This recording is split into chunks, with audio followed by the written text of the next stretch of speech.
Hello ಎಲ್ರಿಗೂ ನಮಸ್ಕಾರ. Welcome back to my YouTube channel. ನಾನು ಮಾನಸ.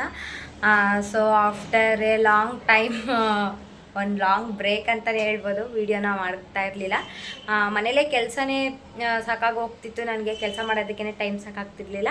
ಸೊ ಈಗ ಪಾರ್ಟ್ ಟೈಮ್ ಜಾಬಿಗೆ ಬೇರೆ ಸೇರ್ಕೊಂಡಿದ್ದೀನಿ. ಸೊ ಹಾಗಾಗಿ ಮನೆ ಕೆಲಸ ಅಲ್ಲಿದು ಎಲ್ಲ ಸ್ವಲ್ಪ ಪ್ರೆಷರ್ ಅನಿಸ್ತಾ ಇದೆ. ಸೊ ಹಾಗಾಗಿ ವ್ಲಾಗ್ಸ್ನ ಮಾಡ್ಕೊಳ್ಳೋದಕ್ಕಾಗ್ತಿಲ್ಲ. ಇನ್ನು ಮುಂದೇನಾದರೂ ಕಂಟಿನ್ಯೂ ಮಾಡೋದಕ್ಕೆ ಪ್ರಯತ್ನ ಪಡ್ತೀನಿ ನಾನು. ಸೊ ಇವತ್ತು ನಾವು ಬೆಟ್ಟಕ್ಕೆ ಹೊರಟಿದ್ದೀವಿ, ಮಲೆ ಮಹದೇಶ್ವರ ಸ್ವಾಮಿ ಬೆಟ್ಟಕ್ಕೆ. ತುಂಬ ಅಂದರೆ ತುಂಬ ವರ್ಷಗಳೇ ಆಗ್ಬಿಟ್ಟಿತ್ತು ಬೆಟ್ಟಕ್ಕೆ ಹೋಗಿ. ಯಾವಾಗಲೂ ಕೇಳ್ತಿದ್ದೆ ನನ್ನ ಮನೆಯವ್ರನ್ನ ಬೆಟ್ಟಕ್ಕೆ ಕರ್ಕೊಂಡೋಗಿ ಅಂತ. ಸೊ ಇವಾಗ ಅವ್ರಿಗೆ ರಜೆ ಇರೋದ್ರಿಂದ ಕರ್ಕೊಂಡು ಹೋಗ್ತಿದ್ದಾರೆ. ಹಾಗೆ ಮಕ್ಳಿಗೂ ಕೂಡ ರಜೆ ಇದೆ ಅಲ್ಲ. ಸೊ ಹಾಗಾಗಿ ಬೆಟ್ಟಕ್ಕೆ ಹೊರಟಿದ್ದೀವಿ ನಾವು. ನಮ್ಮ ಯಜಮಾನ್ರು ಇನ್ನೂ ಬಂದಿಲ್ಲ, ಆಫೀಸಲ್ಲೇ ಇದ್ದಾರೆ. ಸೊ ಅವ್ರು ಬಂದು ರೆಡಿ ಆದ ತಕ್ಷಣ ಬೆಟ್ಟಕ್ಕೆ ಹೊರಡೋದೇನೆ. ಇನ್ನು ನಾನು ನಮ್ಮ ಮನೆಯವ್ರು ಬರೋ ಅಷ್ಟರಲ್ಲಿ ದೇವ್ರ ದೀಪನ ಹಚ್ಚಿ ದೇವ್ರ ಪೂಜೆನೂ ಕೂಡ ಮಾಡಿದೆ. ನಾನು ಹಿಂದಿನ ದಿವಸನೇ ದೇವ್ರ ಮನೆಯೆಲ್ಲ ನೀಟಾಗಿ ಒರೆಸ್ಕೊಂಡು ರೆಡಿ ಮಾಡಿ ಇಟ್ಕೊಂಡ್ಬಿಟ್ಟಿರ್ತೀನಿ. ಸೊ ಅವರು ಬಂದು ರೆಡಿ ಆದರು. ನಾವಿವಾಗ ಸೀಟ್ ರಿಸರ್ವೇಷನ್ ಮಾಡಿಸೋದಕ್ಕೆ ಅಂತ ಅಂದ್ಬಿಟ್ಟು ಹೊರಟಿದ್ದೀವಿ. ಅಂದರೆ ನಮಗೆ ಗೊತ್ತಿರಲಿಲ್ಲ. ಅಂದರೆ ನಾನೇನಂತ ಅಂದ್ಕೊಂಡಿದ್ದೆ ಅಂದರೆ ಎನಿ ಟೈಮ್ ಬಸ್ ಇರುತ್ತೆ ಬೆಟ್ಟಕ್ಕೆ ಅಂತ ಅಂದ್ಕೊಂಡ್ಬಿಟ್ಟಿದ್ದೆ. ಬಟ್ ಇವಾಗ ಆ ಥರ ಇಲ್ವಂತೆ. ಸೊ 8:30 ಫಿಲ್ ಆಗಿತ್ತು ಅಂತೇಳಿ 10:30 ಹೋಗಿ ಟಿಕೆಟ್ ತೊಗೊಂಬಂದ್ವಿ. ನನ್ನ ಮಗನಿಗೆ, ದೊಡ್ಡ ಮಗನಿಗೆ, ಹಾಗೆ ನಮ್ಮ ಯಜಮಾನ್ರಿಗೇ ಟಿಕೆಟು. ನನಗೆ ಫ್ರೀ ಮಾಮೂಲಿ, ಚಿಕ್ಕವನಿಗೇನು ಟಿಕೆಟ್ ತೊಗೊಳಂಗಿಲ್ಲ. ಸೊ ಬಸ್ ಸ್ಟ್ಯಾಂಡ್ಗೆ ಹೋಗಿ ಸೀಟ್ಸ್ ಎಲ್ಲ ರಿಸರ್ವೇಷನ್ ಮಾಡಿಸ್ಬಿಟ್ಟು ಬಂದ್ವಿ. ನಾವು 8:30 ಬಸ್ಗೆ ರಿಸರ್ವೇಷನ್ ಮಾಡಿಸೋಣ ಅಂತ ಅಂದ್ಕೊಂಡು ಹೋಗಿದ್ವಿ. ಬಟ್ ಅಲ್ಲಿ ಎಲ್ಲ ಫಿಲ್ ಆಗಿಬಿಟ್ಟಿತ್ತು. ಸೊ ಹಾಗಾಗಿ 10:30 ಫ್ರೀ ಇದೆ, ಸೊ ಅದಕ್ಕೆ ಮಾಡಿಸ್ಕೊಳ್ಳಿ ಅಂತಂದರು. 10:30ಗೆ ಹೋದರೆ, 10:30ಗೆ ಇಲ್ಲಿ ಬಿಟ್ಟರೆ ನಾವು ಅಲ್ಲಿಗೆ 4 ಗಂಟೆ 4:15 ಅಷ್ಟೊತ್ತಿಗೆ ರೀಚ್ ಆಗ್ತೀವಿ. ಬೆಳಗಿನ ಜಾವ. ನೈಟು ಪರವಾಗಿಲ್ಲ, ಟ್ರಾವೆಲ್ ಮಾಡ್ಬೋದು. ಅಂದರೆ ನಿದ್ದೆ ಮಾಡ್ಕೊಂಡು ಹೋಗ್ಬಿಡ್ಬೋದು ಅಷ್ಟೇ. ತುಂಬ ಚಳಿ ಇರುತ್ತೆ. ಆದ್ರೂ ಮಕ್ಕಳು ಬೇರೆ ಕರ್ಕೊಂಡು ಹೋಗ್ತಾ ಇರೋದ್ರಿಂದ, ಹಾಗೆ ನಾಳೆ ಸಂಡೇ ಇರೋದ್ರಿಂದ ಸಖತ್ತು ರಶ್ ಇರುತ್ತೆ ಅಂತ ಅಂದ್ಕೊತೀನಿ ನಾನು. ಇನ್ನು ಹೋಗೋವರೆಗೂ ಊಟ ಗೀಟ ಮಾಡ್ಕೊಂಡು ಮನೆಯಲ್ಲೇ ಎಲ್ಲ ಹೊರಟ್ಬಿಡೋಣ ಅಂತ. ಊಟ ಮಾಡಿರ್ತೀವಿ, ಆದರೂ ಬಸ್ಸಲ್ಲಿ ಹೋಗುವಾಗ ಏನಾದರೂ ಸ್ನ್ಯಾಕ್ಸ್ ಬೇಕು ಅಂತ ಅನಿಸುತ್ತೆ ಅಂತ ಅಂದ್ಬಿಟ್ಟು ಒಂದು ಸ್ವಲ್ಪ ಸ್ನ್ಯಾಕ್ಸ್ ತೊಗೊಂಬಂದಿದೆ. ಊಟ ಎಲ್ಲ ಮುಗಿಸ್ಕೊಂಡು ಕೂತಿದ್ವಿ. ನೋಡಿ, ಆಗಲೇ ಮನೇಲೇ ತಿನ್ನೋಕ್ಕೆ ಶುರು ಮಾಡಿಬಿಟ್ಟಿದ್ದಾರೆ ನನ್ನ ಮಕ್ಕಳು. ಟೈಮ್ ಇನ್ನೂ ಇತ್ತಲ್ವ. ಸೊ ಹಾಗಾಗಿ ಫೋನ್ ನೋಡಿಕೊಂಡು ಸುಮ್ಮನೆ ಕೂತಿದ್ವಿ. ಊಟ ಎಲ್ಲ ಮುಗ್ದಿತ್ತು. ಅದಾದಮೇಲೆ ನಾವು ಆಟೋ ಬುಕ್ ಮಾಡಿಕೊಂಡು ನಮ್ಮ ಯಜಮಾನವ್ರ ಅಕ್ಕನ ಮನೆ ಹತ್ರ ಹೋದ್ವಿ. ಬಸ್ ಸ್ಟಾಪ್ಗೆ ಅಕ್ಕನ ಮನೆ ಹತ್ರ. ಸೊ ಹಾಗಾಗಿ ನಾವು ಅವ್ರ ಅಕ್ಕನ ಮನೆಗೆ ಹೋದ್ವಿ. ಅಲ್ಲಿಂದ ಸ್ಯಾಟಲೈಟ್ಗೆ ಹೋಗೋಕೆ ಈಸಿ ಆಗುತ್ತೆ ಅಂತ ಅಂದ್ಬಿಟ್ಟು.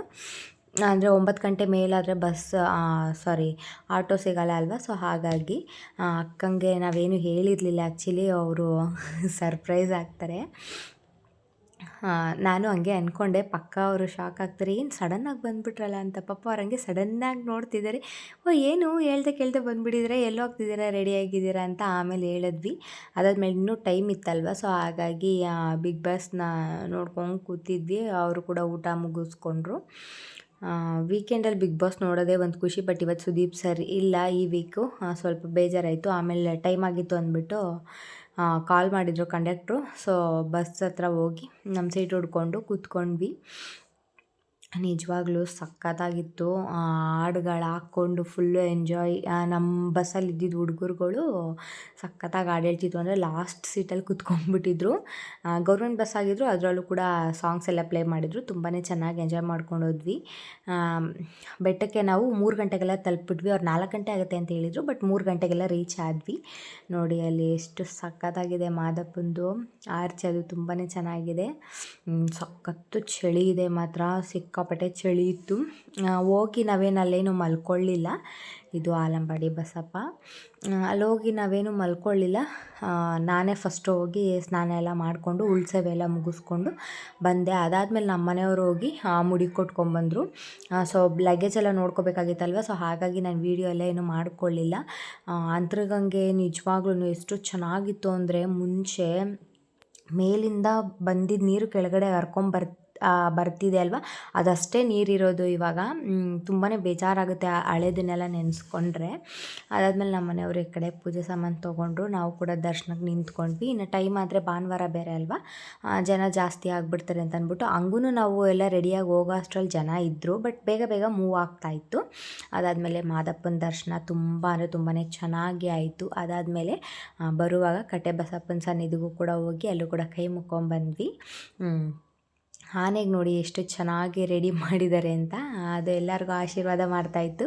ಆಮೇಲೆ ನಾನು ನನ್ನ ಮಗನೂ ಹೋಗಿ ಆಶೀರ್ವಾದ ಮಾಡಿಸ್ಕೊಂಬಂದ್ವಿ. ನನ್ನ ಚಿಕ್ಕ ಮಗ ಸ್ವಲ್ಪ ಹೆದ್ರುಕೊಂತಾನೆ, ಅಂದರೆ ಈ ಥರ ದೊಡ್ಡ ದೊಡ್ಡ ಪ್ರಾಣಿಗಳು ಆ ಥರ ಎಲ್ಲ ನೋಡಿದ್ರು, ದೊಡ್ಡ ಪ್ರಾಣಿ ಎಲ್ಲ ಚಿಕ್ಕ ಪ್ರಾಣಿ ನೋಡಿದ್ರೂ ಹೆದ್ರುಕೊಂತ ಇರ್ತಾನೆ.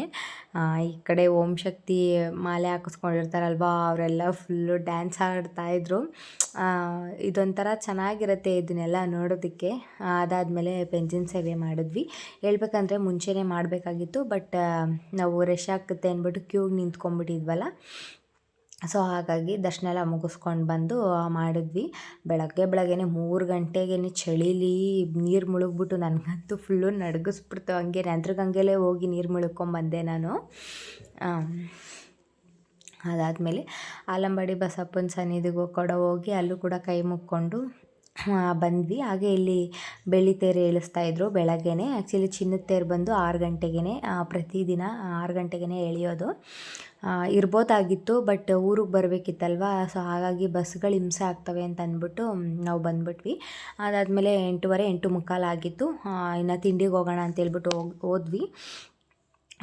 ತಿಂಡಿನೂ ಅಷ್ಟೇ ತುಂಬಾ ಚೆನ್ನಾಗಿತ್ತು. ಪಲಾವು ಹಾಗೆ ಚಟ್ನಿನ ಕೊಟ್ಟಿದ್ದರು, ತುಂಬಾ ಚೆನ್ನಾಗಿತ್ತು. ಹೇಳ್ಬೇಕು ಅಂತಂದರೆ ದೇವ್ರ ಸನ್ನಿಧಿಲಿ ದೇವ್ರ ಪ್ರಸಾದ ಸಿಗೋದೇ ಒಂದು ಭಾಗ್ಯ. ನಾವು ತಿಂಡಿನ ಮುಗಿಸ್ಕೊಂಡು ಒಂದು 10 ನಿಮಿಷ ಕೂತಿದ್ದು ಬಸ್ ಹತ್ತೋಣ ಅಂತ ಅಂದ್ಕೊಂಡು ಹೋದ್ವಿ. ವ್ಯೂ ನೋಡಿ, ಅಲ್ಲಿ ಬೆಟ್ಟ ಎಷ್ಟು ಚೆನ್ನಾಗಿ ಕಾಣ್ತಾ ಇದೆ. ಅದಾದಮೇಲೆ ಲಗೇಜ್ ಇಟ್ಟಿದ್ವಲ್ಲ, ಅಲ್ಲಿ ಹೋಗಿ ಲಗೇಜೆಲ್ಲ ಎತ್ಕೊಂಡು ಬಸ್ ಸ್ಟ್ಯಾಂಡ್ ಕಡೆಗೆ ಹೋದ್ವಿ. ಇನ್ನು ರಶ್ ಆಗಿಬಿಡ್ತಾರಲ್ವ, ಸೊ ಹಾಗಾಗಿ ಈ ಕಡೆ ಸೈಡಲ್ಲೆಲ್ಲ ಏನೇನೋ ಇಟ್ಟಿದ್ರು. ನನ್ನ ಮಕ್ಕಳು ಹಂಗೂ ಬೇಜಾರು ಮಾಡ್ಕೊತಾಯಿದ್ರು, ಆಟೋ ಸಾಮಾನು ಏನು ಕೊಡಿಸ್ತಾನೆ ಇಲ್ವಲ್ಲ ಇವ್ರು, ಹಂಗೆ ಕರ್ಕೊಂಡು ಹೋಗ್ತಿದ್ದಾರೆ ಅಂತ. ನಮ್ಮ ಮನೆಯವರು ಅಲ್ಲಿಗೇನೇ ಕೇಳಿದ್ರು ಎಲ್ಲ ಜಾಸ್ತಿನೇ ಹೇಳ್ತಿದ್ದಾರೆ.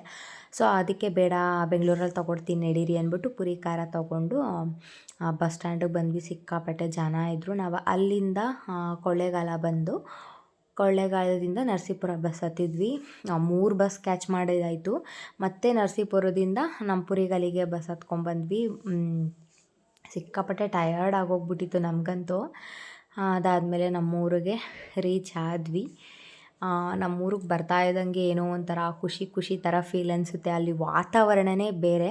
ನಾವು ಮನೆ ಹತ್ರ ಬಂದ್ವಿ. ನಮ್ಮ ಚಿಕ್ಕಪ್ಪ ಅವ್ರ ಮನೆ ಹತ್ರ ಸ್ವಲ್ಪ ಕೆಲಸ ಇತ್ತು ಅಂತ ಹೇಳ್ಬಿಟ್ಟು ಅಲ್ಲಿ ಹೋಗ್ಬಿಟ್ಟಿದ್ರು. ಹೊರ್ಗಡೆನೇ ಕೂತ್ಕೊಂಡು ಒಂದು ಸ್ವಲ್ಪ ಹೊತ್ತು ವೆಯ್ಟ್ ಮಾಡಿದೆ. ಆಮೇಲೆ ಬಂದರು ನಮ್ಮತ್ತೆ. ಈಗೆಲ್ಲ ನಮ್ಮ ಕಡೆ ಭತ್ತ ಕೊಯ್ತಾ ಇದ್ದಾರೆ. ಸೊ ಹಾಗಾಗಿ ಹಸುಗೆ ಹುಲ್ಲನ್ನೆಲ್ಲ ತಂದು ಹಾಕ್ಕೊಂಡಿದ್ದಾರೆ ಮನೆ ಹತ್ರ. ನಮ್ಮ ಮನೆಯವರಂತೂ ಬಂದಿದೆ ತಡ, ಊಟ ಮಾಡಿಬಿಟ್ಟು ಸ್ನಾನ ಮಾಡ್ಕೊಂಡು ಫುಲ್ಲು ನಿದ್ದೆ. ಸೊ ಜಸ್ಟ್ ಇವಾಗೆಲ್ಲ ಕೆಲಸನೂ ಮುಗೀತು. ಬಂದ ತಕ್ಷಣ ಬೆಟ್ಟದಿಂದ ತಂದಿರೋ ಬಟ್ಟೆ ಯಾವುದೂ ಇಟ್ಕೊಳ್ಳೋಂಗಿಲ್ಲ, ನೀನೆಲ್ಲನೂ ವಾಶ್ ಮಾಡಬೇಕು ಅಂದ್ಬಿಟ್ಟು ನಮ್ಮ ಅತ್ತೆ ಎಲ್ಲ ಬಟ್ಟೆ ನಾನು ಏನೇನು ತೊಗೊಂಡೋಗಿದ್ನೋ ರಿಟರ್ನ್ ಹಾಕೊಳ್ದೇ ಇರೋ ಬಟ್ಟೆನೂ ಎಲ್ಲನೂ ವಾಶ್ ಮಾಡಿಸಿದ್ರು, ಅಂದರೆ ನೀರು ಗಜ್ಜಿ ಹಾಕಿದ್ರು. ಇವಾಗ ಊಟ ಎಲ್ಲ ಮುಗೀತು. ನಾನು ಬರುವಷ್ಟರಲ್ಲಿ ನಮ್ಮ ಮನೆಯವ್ರು ಆಗಲೇ ನಿದ್ದೆಗೆ ಹೋಗ್ಬಿಟ್ಟಿದ್ದಾರೆ. ಅಂದರೆ ನಿದ್ದೆ ಇಲ್ಲ ಅಲ್ವಾ ಸರಿಯಾಗಿ, ನಾವು ನೈಟ್ ಬೇರೆ ಹೊರಟಿದ್ವಲ್ಲ, ಬಸ್ಸಲ್ಲಿ ಮಲ್ಕೊಳ್ಳೋಕ್ಕಾಗಲ್ಲ, ಕಂಫರ್ಟ್ ಅಂತೂ ಇರೋದೇ ಇಲ್ಲ. ನಿದ್ದೆ ಮಾಡಿದ್ದೀವಿ ನಿದ್ದೆ ಅಂತಲೇ ಅನಿಸಲ್ಲ. ಹಾಗೆ ಬೆಳಗ್ಗೆನೇ ನೀರು ಬೇರೆ ಮುಳುಗ್ಬಿಟ್ವಿ ಅಲ್ಲ, ಸೊ ಹಾಗಾಗಿ ಒಂಥರ ಸ್ಟ್ರೆಸ್ ಆಗಿಬಿಟ್ಟಿದೆ ಬಾಡಿಗೆ. ಒಂದಿನಾದರೂ ಬೇಕು ನಮಗೆ ಸ್ಟ್ರೆಸ್ ಫ್ರೀ ಆಗೋಕ್ಕೆ. ಸೊ ಇದಾಗಿತ್ತು ಇವತ್ತಿನ ವ್ಲಾಗ್. ಐ ಹೋಪ್ ಈ ವಿಡಿಯೋ ನಿಮ್ಮೆಲ್ಲರಿಗೂ ಇಷ್ಟ ಆಗಿದೆ ಅಂತ ಅಂದ್ಕೊತೀನಿ. ಇಷ್ಟ ಆಗಿದ್ದರೆ ಲೈಕ್ ಮಾಡಿ, ಶೇರ್ ಮಾಡಿ, ಕಮೆಂಟ್ ಮಾಡಿ, ಹಾಗೆ ನನ್ನ ಚಾನಲ್ನ ಸಬ್ಸ್ಕ್ರೈಬ್ ಮಾಡಿಕೊಂಡು ಸಪೋರ್ಟ್ ಮಾಡಿ. ಸೊ ಸಿಗೋಣ ನೆಕ್ಸ್ಟ್ ವಿಡಿಯೋದಲ್ಲಿ. Thank you for watching.